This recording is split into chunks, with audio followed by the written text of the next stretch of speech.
प्रचण्ड अहिले देशका प्रधानमन्त्री छन्। सीता प्रधानमन्त्री पत्नीका रूपमा बालुवाटार सम्हालिरहेकी छिन्। जनयुद्धमा पनि उनी साथै रहिन्। टाउको मोल तोकिएको बेलादेखि देशको प्रधानमन्त्री हुँदासम्म प्रचण्डलाई सीताले साथ दिइरहेकी छिन्।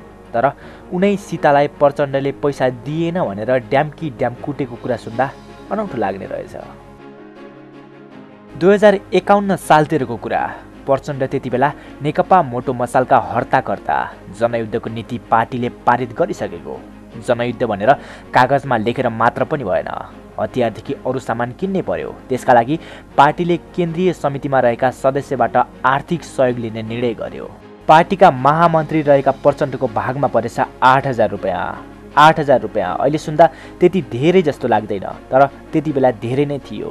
पार्टीको निर्णयपछि अरू नेताहरूले धमाधम आफ्नो भागमा परेको पैसा बुझाउन थाले। प्रचण्डले पनि बुझाउनु पर्ने भयो अनि उनले घरमा सल्लाह गरेछन्। 8,000 रुपियाँ कहाँ पाउनु? घरमा थिएन, तत्काल जुटाउन सक्ने पनि स्थिति छैन। हेर बुढी, हाम्रो त्यो 1 कट्ठा जग्गा बेचेर भए पनि पैसा त बुझाउनै पर्छ भनेर प्रचण्डले सीतालाई भने। तर सीताले मानिनन्। कुनै पनि हालतमा जग्गा बेच्न नदिने अडान लिइन्। प्रचण्ड चुप बसे। त्यति बेला प्रचण्ड बस्थे चितवनको भीमसिंह नगरमा। पार्टीका अरू सदस्यहरू पनि प्रचण्ड बसेकै ठाउँ वरपर नै डेरा लिएर बस्थे। अरू नेताले पैसा बुझाइसक्दा पनि पार्टी प्रमुख प्रचण्डले भने पैसा बुझाएका थिएनन्।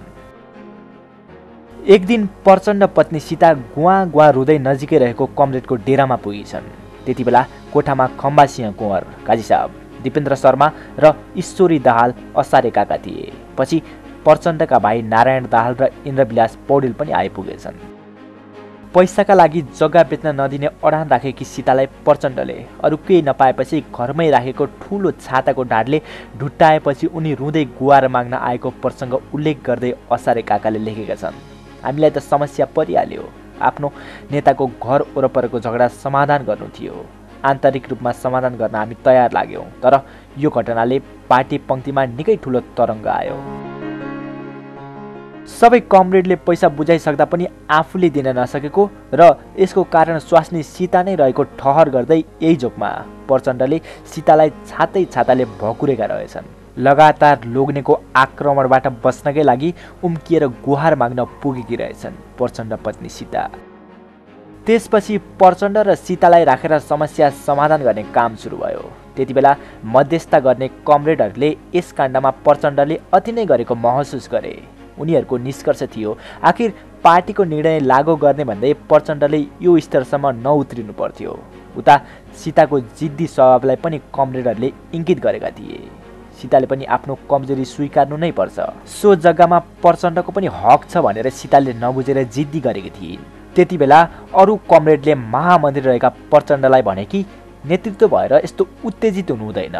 अन्त्यमा समाधान नेता कमरेडको रोहबरमै प्रचण्ड र सीता दुवैको गल्ती स्वीकार आत्मलोचन गरी टुङ्गाइएको थियो।